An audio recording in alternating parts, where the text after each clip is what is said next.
السلام علیکم دوستو، اسلامک سچے قصے، دلچسپ سچی کہانیاں، سیرت النبی، صحابہ کی زندگی، نبیوں کے قصے، اسلامک موٹیویشنل اسٹوریز کا ویڈیو دیکھنے سے پہلے آپ سے ایک چھوٹی سی گزارش ہے۔ آپ نے ہمارے چینل کو ابھی سبسکرائب نہیں کیا تو سبسکرائب کر لیں تاکہ آنے والی ہر ایک ویڈیو کا نوٹیفیکیشن آپ کو ملتا رہے۔ بسم اللہ الرحمن الرحیم۔ میں شروع کرتا ہوں اللہ کے نام سے جو بڑا مہربان نہایت ہی رحم کرنے والا ہے۔ بنی اسرائیل کے ایک نوجوان کا یہ سبق آموز قصہ ہے۔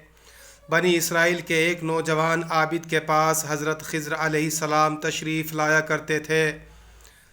یہ بات جب اس وقت کے بادشاہ نے سنی تو اس نوجوان عابد کو بلوایا اور پوچھا کہ کیا یہ بات سچ ہے کہ تمہارے پاس حضرت خضر علیہ السلام آیا کرتے ہیں؟ اس نے جواب دیا کہ ہاں۔ بادشاہ نے کہا اب وہ آئیں تو انہیں میرے پاس لے کر ضرور آنا، اگر پاس نہ لاؤ گے تو قتل کروا دوں گا۔ چنانچہ ایک دن حضرت خضر علیہ السلام اس عابد کے پاس تشریف لائے تو اس عابد نے ان سے سارا واقعہ عرض کر دیا۔ آپ نے فرمایا چلو اس بادشاہ کے پاس چلتے ہیں۔ چنانچہ آپ خضر علیہ السلام اس بادشاہ کے پاس تشریف لے گئے۔ بادشاہ نے پوچھا کہ کیا آپ ہی خضر علیہ السلام ہے؟ فرمایا ہاں۔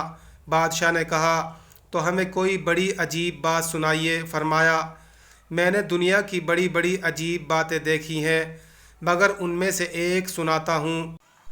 آپ نے فرمایا لو سن لو۔ میں ایک دفعہ ایک بہت بڑے خوبصورت اور آباد شہر سے گزرا۔ میں نے اس شہر کے ایک باشندے سے پوچھا یہ شہر کب سے بنا ہے؟ اس نے کہا یہ شہر بہت پرانا شہر ہے، اس کی یہ ابتدا کا نہ مجھے علم ہے اور نہ ہمارے آباء و اجداد کو۔ خدا جانے کب سے یہ شہر یوں ہی آباد چلا آ رہا ہے۔ پھر میں 500 سال کے بعد اسی جگہ سے گزرا تو وہاں شہر کا نام و نشان تک نہ تھا۔ ایک جنگل تھا اور وہاں ایک آدمی لکڑیاں چن رہا تھا۔ میں نے اس سے پوچھا یہ شہر کب سے برباد ہو گیا ہے؟ وہ مجھے دیکھ کر ہنسنے لگا اور کہا یہ شہر تھا ہی کب؟ یہ جگہ تو مدتوں سے جنگل چلی آ رہی ہے، ہمارے آباء و اجداد نے بھی یہاں جنگل ہی دیکھا ہے۔ پھر میں 500 سال کے بعد وہاں سے گزرا تو وہاں ایک عظیم الشان دریا بہہ رہا تھا اور کنارے پر چند شکاری بیٹھے تھے۔ میں نے ان سے پوچھا یہ جنگل دریا کب سے بن گیا ہے؟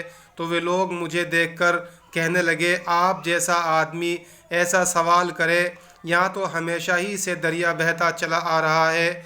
میں نے پوچھا کیا اس سے پہلے یہ جگہ جنگل نہ تھی؟ وہ کہنے لگے ہرگز نہیں، نہ ہم نے دیکھی اور نہ ہی اپنے آباء و اجداد سے سنی۔ پھر میں 500 سال کے بعد وہاں سے گزرا تو اس جگہ ایک بہت بڑا چٹیل میدان دیکھا جہاں ایک آدمی کو پھر سے دیکھا۔ میں نے اس سے پوچھا یہ جگہ خشک کب سے ہو گئی؟ وہ بولا یہ جگہ تو ہمیشہ سے یوں ہی چلی آ رہی ہے۔ میں نے پوچھا یہاں کبھی دریا نہیں بہتا تھا؟ اس نے کہا ایسا نہ کبھی دیکھا، نہ ہم نے اپنے آباء و اجداد سے سنا۔ پھر میں 500 سال کے بعد وہاں سے گزرا تو وہاں ایک عظیم الشان شہر آباد دیکھا جو پہلے شہر سے بھی زیادہ خوبصورت اور آباد تھا۔ میں نے وہاں کے ایک باشندے سے پوچھا یہ شہر کب سے آباد ہے؟ وہ بولا یہ شہر بڑا پرانا ہے، اس کے آباد کا نہ ہمیں علم ہے نہ ہمارے آباء و اجداد کو۔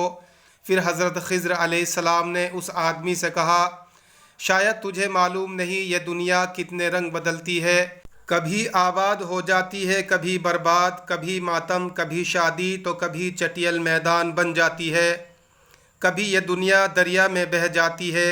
پھر اس بادشاہ نے کہا جو حضرت خضر علیہ السلام کی باتیں سن رہا تھا حضور آپ سچ میں خضر علیہ السلام ہی ہیں؟ آپ نے فرمایا او بادشاہ تجھے اور بھی کچھ معلوم کرنا ہے تو کر لے۔ بادشاہ کے دل پر ہیبت سی چھا گئی اور کہنے لگا حضور میں آپ کی بات سے مطمئن ہو گیا ہوں، مجھے کچھ اور معلوم کرنے کی ضرورت ہی نہ رہی، اتنی لمبی عمر تو خضر علیہ السلام کی ہی ہو سکتی ہے۔ دوستو اس دنیا کی عمر کتنی لمبی ہے صرف خدا ہی جانتا ہے۔ یہاں تو کوئی آتا ہے کوئی چلا جاتا ہے، یہ دنیا رنگ بدلتی رہتی ہے، بات صرف اتنی ہے، جو نیک عمل کر کے دنیا سے چلا جاتا ہے وہ ہمیشہ اللہ کے یہاں بہشت میں خوش رہتا ہے، اور جو برے اعمال کر کے جاتا ہے وہ ہمیشہ برباد رہتا ہے۔ امید ہے یہ اسٹوری ضرور آپ کی سمجھ میں آ گئی ہوگی۔ اگر آپ کو یہ سبق آموز قصہ اچھا لگا تو ایک لائک ضرور کرنا۔ اگر آپ چینل پر نئے ہیں تو اس کو ابھی سبسکرائب کر لیں تاکہ آنے والی ویڈیو کا نوٹیفیکیشن آپ کو ملتا رہے۔ اللہ آپ کو ہمیشہ سلامت رکھے۔